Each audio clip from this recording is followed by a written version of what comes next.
I definitely could pick up on that you were like really attracted to me. You're sexy. That's a Thank fact. you. I'm like, yo, this is. I'm like, listen, this is. What you are about to hear is not just another celebrity gossip story. This is not just two people going on a date and somebody getting in their feelings about it. What happened at the end of June 2026 sent shockwaves through hip-hop in a way nobody fully saw coming, because it did not just involve a dinner and some pictures posted on the internet. It reopened more than a decade of personal history, family courts, police reports, federal lawsuits, leaked footage, custody battles, and one of the most complicated relationship timelines in rap music. A single evening between DJ Akademics and Daphne Joy, the mother of 50 Cent's son, turned into a situation that had the entire culture on fire. And the moment 50 Cent found out, you already know he did not stay quiet. But here's where it gets real, fam. This was never really about the date. The date was just a match. Everything else had been sitting there for years, waiting to explode. So sit down, because we are about to unpack all of it from the very beginning. Yo, what's good, fam? Let me break down for y'all who the three people at the center of this are. Because if you do not know all the layers, you cannot understand why this situation hit different from anything else that dropped that week. First, you've got Curtis James Jackson III, better known as 50 Cent. Born in South Jamaica, Queens, New York, one of the best-selling music artists of all time. The man who went from getting shot 9 times in front of his grandmother's house to becoming a multi-platform entertainment mogul with television production credits and a Netflix documentary about his longest-running rival. 50 Cent is many things, but above everything else, he is a man who does not lose public battles. He has built an entire second career out of winning the internet. His Instagram account has become one of the most effective trolling operations in the history of social media. If something happens in his personal life, he will post about it before you finish reading this sentence. That reputation matters for everything that is about to unfold. Then you have DJ Akademics, born Livingston George Allen in Spanish Town, Jamaica. He built his platform starting in 2012 with YouTube channels that covered Chicago drill music before most mainstream outlets had noticed what was happening in that city. He co-hosted Everyday Struggle on Complex starting in 2017 alongside Joe Budden, which made him a household name in hip-hop media. He later launched off the record with DJ Akademics on Spotify in August 2021 and moved his streaming to Rumble in 2023. He has millions of followers across every platform. He is not a rapper. He is not a traditional journalist. He exists in that increasingly crowded space where commentary, entertainment, and participation all blur into one thing. And that blurring is exactly what put him in the middle of this story. Akademics has been referenced in rap lyrics. He has been accused of being too close to artists he covers. He has been sued. He generates controversy the way some people generate content. Sometimes those two things are the same. And then there is Daphne Joy. Born Daphne Joy Narvaez, model, actress, social media personality, and the woman whose relationship timeline reads like a map of hip-hop's most explosive dramas over the last 15 years. She has an OnlyFans presence. She is the mother of a 13-year-old boy, and in the first half of 2026, she became one of the most talked about women in entertainment. Not because she was seeking it, but because everything she had lived through suddenly converged at once. But before we get into the details, let me give you Daphne Joy's story as a full arc, because when you lay it out end to end, it hits different. She came up as a model and began dating 50 Cent in 2011, one of the most powerful and most feared men in rap at the time. They had a son together. Then the relationship collapsed publicly with court filings, domestic violence allegations, a custody war that dragged on for years, and a defamation lawsuit that went all the way to 2024. Chapter 1 closed ugly. Then she became involved with Sean Combs, Diddy, the founder of Bad Boy Records and arguably the most connected man in the music industry. That relationship eventually pulled her into one of the biggest scandals in entertainment history, with her name appearing in a federal civil lawsuit and a leaked tape spreading across the internet without her consent. Chapter 2 closed in trauma and public humiliation. And then, in the middle of all of that fallout, while she was doing podcast rounds trying to reclaim her own story, she caught the attention of DJ Akademics, hip-hop's most controversial media personality, and ended up on a date that sent the culture into a frenzy. 3 men, 3 chapters. each one bigger and messier than the last. That is Daphne Joy's arc, and understanding it is the only way to understand why a single dinner in late June 2026 exploded the way it did. These three people, connected by history, circumstance, and the gravitational pull of the internet, ended up in the same story at the same time, and the result was one of the most viral entertainment moments of the summer. Now, before we get into the Akademics chapter, we got to go back, because you cannot understand the energy 50 Cent brought to this situation without understanding the full history between him and Daphne Joy. 50 Cent and Daphne Joy began dating in 2011. They had a son together, Sire Jackson, born in September 2012. By 2013, the relationship was over, but the ending was not clean. In 2013, while they were separating, 50 Cent faced domestic violence and property damage charges filed against him in Los Angeles. According to reports at the time, he entered Daphne's apartment and destroyed furniture and property. He pleaded not guilty. The court ordered him to surrender his firearms. The district attorney eventually declined to prosecute, and the criminal charges did not move forward, but the damage to the co-parenting dynamic had already been done. For years after the breakup, the two remained connected through Sire, and that connection kept producing new conflicts. In May 2024, the situation reached a new breaking point. 50 Cent filed a defamation lawsuit against Daphne Joy in Texas, accusing her of publicly posting allegations on Instagram that he had and physically abused her during their relationship. The complaint described her posts as a deliberate attempt to destroy his reputation and undermine his standing in an active custody dispute over Sire, and stated that her post received over 22,000 likes and sparked widespread negative commentary directed at him. The lawsuit sought over $1 million in damages. 50 Cent issued a public statement saying the allegations were false and baseless and made in retaliation for his decision to seek sole custody of their son. His legal team added that they believed Daphne's actions were connected to her loyalty to Sean Combs, and that Combs may have been funding the attack. 50 Cent later moved to drop the defamation lawsuit, but the custody dispute continued, and the tension between them never fully resolved. Real talk, by mid-2026, these two had over a decade of personal conflict sitting between them. That context is everything. But here's where it gets real spicy, because Daphne Joy was not just connected to 50 Cent. In the years following their breakup, she became involved with Sean Combs, Diddy, the man 50 Cent had been publicly antagonizing for most of his adult life. Her name emerged publicly through the legal proceedings that began in late 2023. In a civil lawsuit filed by producer Rodney Jones against Combs, Daphne Joy was named in allegations suggesting she had been paid as a sex worker for the Bad Boy mogul. She strongly denied those allegations. Diddy's legal team denied wrongdoing related to the broader suit, but the connection of her name to those proceedings became part of a massive national conversation that was only growing louder. Then, in late May 2026, a tape leaked online. The footage reportedly showed Daphne Joy in a sexual encounter involving Diddy and adult entertainer Sly Diggler. The tape spread rapidly. Daphne addressed the leak in a statement she later deleted, saying she never consented to being filmed, and describing it as a blackmail attempt, as someone had threatened her, eventually sold the footage to a media outlet, and that it had now come back to haunt her. She described the experience as triggering and painful, writing about wanting to hold her younger self and tell her that what she had been through was not love. Her disclosure about non-consent and extortion was significant, and yet the reaction from the father of her child was anything but sympathetic. 50 Cent saw the tape news and did what 50 Cent does. He went immediately to Instagram. He posted that Daphne was not a victim and that Sire was the real victim, writing that people should imagine going to 8th grade and finding out this was your mother. Then at a screening event for his Netflix documentary, Sean Combs, The Reckoning at Wild Cherry Restaurant in New York, he said what became one of the most clipped quotes of that entire news cycle, that he and Daphne had not had any intimacy in 12 years, and that she could be out back with a dog for all he cared. That line spread across every platform within hours. He went on to say he did not view her as a victim, that there were people in the world who seek out those kinds of situations, and that he was not interested in offering her sympathy. He even said she was the one person he wished had appeared in his Diddy documentary.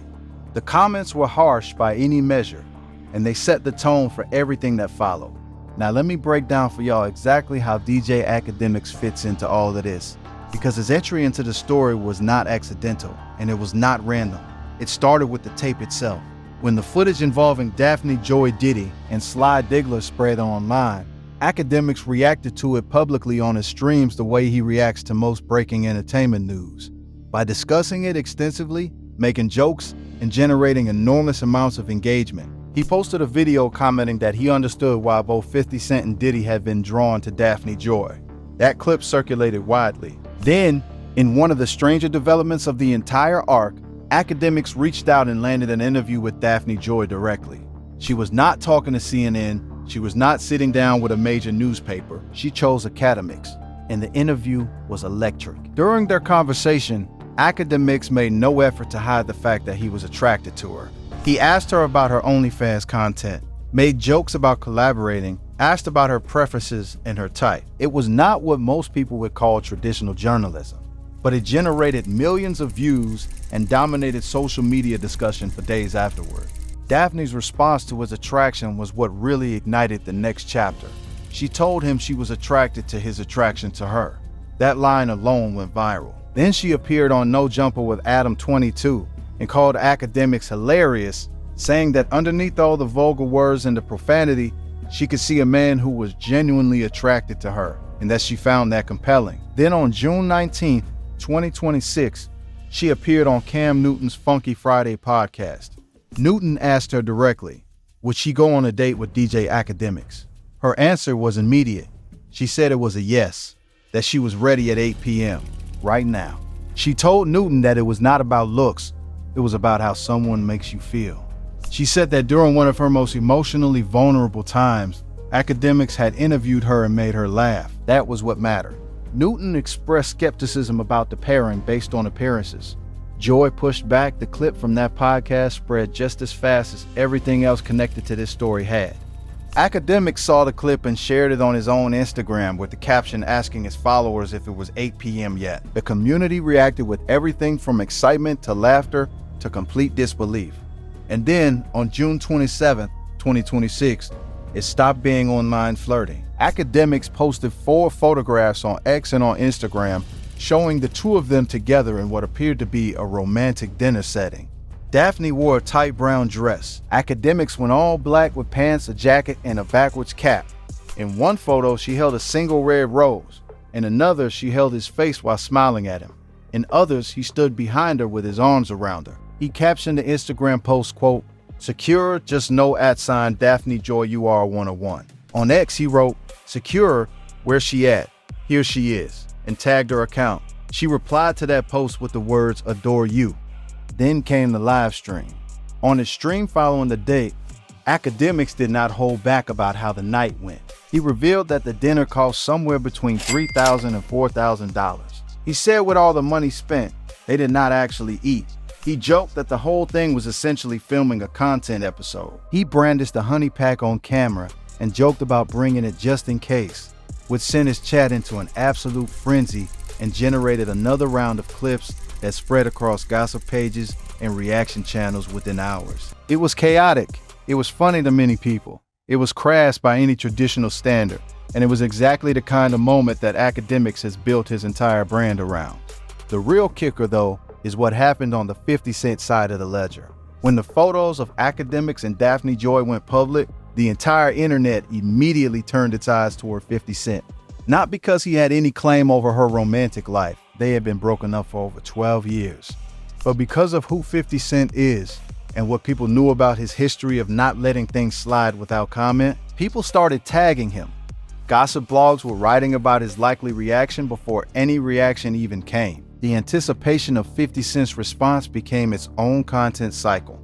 While specific posts from 50 about Akademiks and the date were still emerging as of this video, the overall situation already had his fingerprints all over it. He had already stated publicly at a New York event that he did not care what Daphne Joy did with her personal life. He had already made the 12 years no intimacy comment, but that indifference has a very particular quality with 50 Cent. It is usually the kind of indifference that shows up on Instagram with a meme and a caption that gets 200,000 likes by morning. What made this situation land harder than a typical celebrity gossip story is the specific relationship that had existed between 50 Cent and DJ Akademiks before all of this happened. These were not enemies. For years, Akademics had been someone 50 Cent engaged with publicly in a relatively positive way. Akademics frequently commented on 50's social media war with Diddy, often in ways that were favorable to 50, or at minimum treated the whole feud as entertaining content. 50 Cent had given Akademics attention on his platform. There was a mutual familiarity between them. They occupied adjacent spaces in the culture. Akademics was not Rick Ross. He was not someone 50 had a history of treating as a legitimate target. He was a media commentator, a blogger, a streamer, someone who up until this moment had been more of a spectator in the 50 Cent universe than a participant. And then overnight, he went on a date with the woman who had filed domestic violence complaints against 50 Cent, accused him of rape in a now disputed Instagram post, been in a leaked tape with his most hated rival, and shared a 13-year-old son with him. That is a specific combination of factors that only 50 Cent could navigate the way 50 Cent does. Through the internet, through captions, through memes, and through the kind of controlled chaos that he has been engineering since the mid-2000s. Let me keep it 100 with y'all about 50 Cent's broader history of handling conflict, because it is genuinely unlike anyone else in the culture. His feud with Ja Rule is one of the defining beef narratives of early 2000s rap. His beef with Rick Ross escalated from lyrical shots to personal information being posted publicly, including content about Ross's ex that led to legal action. His war with Floyd Mayweather played out almost entirely on social media, with 50 posting memes and captions designed to embarrass Floyd in front of as many people as possible. His attacks on Diddy over the years were relentless. Long before the federal indictments and civil lawsuits, 50 Cent was posting about Combs, warning people about him, and eventually producing the Netflix documentary Sean Combs: The Reckoning. When Diddy was convicted on 2 counts of transportation to engage in prostitution and sentenced to 50 months in federal prison, 50 Cent had already spent years publicly positioning himself for that moment. He has an almost supernatural ability to take personal conflict and turn it into entertainment, to make things that would embarrass other people into leverage for himself. The Akademics Daphne situation gave him another opportunity to do exactly that. And then there is the Diddy dimension. Diddy's federal conviction and imprisonment had changed the conversation around everyone connected to him, and Daphne Joy was one of those people. Her name had appeared in a civil lawsuit. A tape had leaked. She was doing podcast tours to reclaim her story. And 50 Cent, who had been warning people about Diddy for years, and whose legal team claimed Combs may have been financing attacks against him through Daphne, was watching all of it from the front row. When Akademics, who had spent considerable time covering the Diddy case on his own platform, went on a date with the woman at the center of both the Diddy tape story and the 50 Cent custody war, it created a situation with no clean lanes. Everyone was already in each other's worlds. Now, this is where we got to address why the story spread the way it did. The velocity of this narrative, from the tape to the interview to the Cam Newton podcast moment to the date photos to the Honey Pack live stream, all of that moved in one continuous wave, and it was not accidental. Every piece was engineered to travel. Akademics knows how to create content.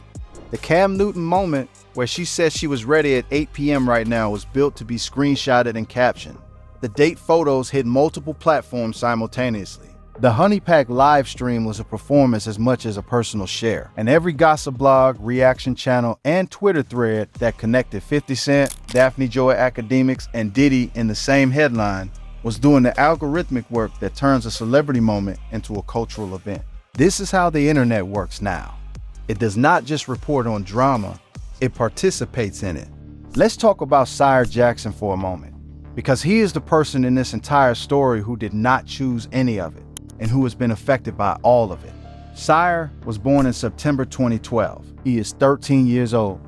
50 Cent referenced him directly when the tape involving Daphne leaked, writing on Instagram that Sire was the real victim, and asking people to imagine going to 8th grade and finding out this is your mother. That framing was harsh and drew criticism from people who felt 50 was weaponizing his son's name. But it also pointed at a real dynamic that often gets overlooked. Children in high-profile custody situations absorb the consequences of their parents' public conflicts, even when everyone insists they are trying to protect them. Both 50 Cent and Daphne Joy have spoken at various times about wanting to keep parts of Sire's life private. And yet the accumulated weight of defamation lawsuits, domestic violence allegations, leaked footage, custody battles, and viral social media moments makes that privacy nearly impossible to maintain. What we are really watching here, when you strip away the memes and the screenshots and the honey pack jokes, is a story about what happens when unresolved personal history collides with the relentless visibility of the social media era. 50 Cent and Daphne Joy have a complicated, painful, legally contested history that stretches back to 2011, and neither of them has been able to fully separate from the other because their son connects them permanently. DJ Akademics has built an entire career on collapsing the distance between commentary and participation. And Daphne Joy, after years of being talked about by other people, by 50 Cent, by Diddy's legal team, by internet commentators, made a deliberate decision in 2026 to start controlling her own narrative. She chose the podcast she appeared on. She chose the interview with Akademics. She chose to publicly accept the date. That is not a passive person waiting for things to happen to her. That is someone who understands how attention works and is trying to use it on her own terms. DJ Akademics, for his part, occupies one of the most unusual positions in contemporary hip-hop media. He started as an observer and commentator, but over time, through his public feuds, through his vocal support of Drake during the Kendrick Lamar battle, which Lamar referenced by calling him compromised in the track 616 in LA, through a rape allegation lawsuit filed against him in 2024, through his January 2025 Discord comments about a minor that generated significant backlash, and now through this public date with Daphne Joy, he has become increasingly difficult to describe as simply a media personality covering the culture from the outside. He is part of the stories he covers now. Whether that is intentional brand strategy or the natural consequence of being embedded in a world where proximity to celebrities is currency, that is a conversation the culture is still having. At the end of the day, fam, what this situation really tells us is something that hip-hop has always understood, but that the social media era has made impossible to ignore. Old relationships never truly disappear. They evolve. They go quiet for a few years and then reappear in someone's Instagram caption or a live stream clip or a set of photographs from a dinner that cost $4,000 and featured no actual food. The history between 50 Cent and Daphne Joy did not end in 2013 when they broke up. It did not end when criminal charges were declined in Los Angeles. It did not end when 50 filed and then dropped a defamation lawsuit in 2024. It did not end when the tape leaked and 50 made his comments at the Wild Cherry restaurant in New York. Every chapter in the story just became context for the next one. And when Akademics walked into that dinner with Daphne Joy on June 27, 2026, and posted those photographs, he walked into 15 years of unresolved history between two people connected by a child and separated by everything else. 50 Cent is not a man who lets things pass without comment. His entire public brand is built on the idea that he will respond, that he will find an angle, that he will make it funny and cutting and pointed enough to own the moment rather than react to it. Whether this situation with Akademics changed anything real between them, whether it permanently fractured what had been a cooperative public relationship, or whether it simply became another entry in the endless archive of 50 Cent moments that people laugh about and move on from, only time will tell. But the real question is not whether 50 Cent went off on DJ Akademics. The real question is whether any of this ever stops. Based on everything we know about all three people at the center of it, based on the history that connects them and the platforms that amplify their every move, based on a 13-year-old boy who one day will be old enough to read every one of these post and live stream clips for himself? The answer is almost certainly no. In the entertainment industry as it exists right now, the drama does not end. It just becomes the next story. What are your thoughts on all of this? Drop everything in the comments below and check out the video on screen for more of the hottest stories in the culture right now.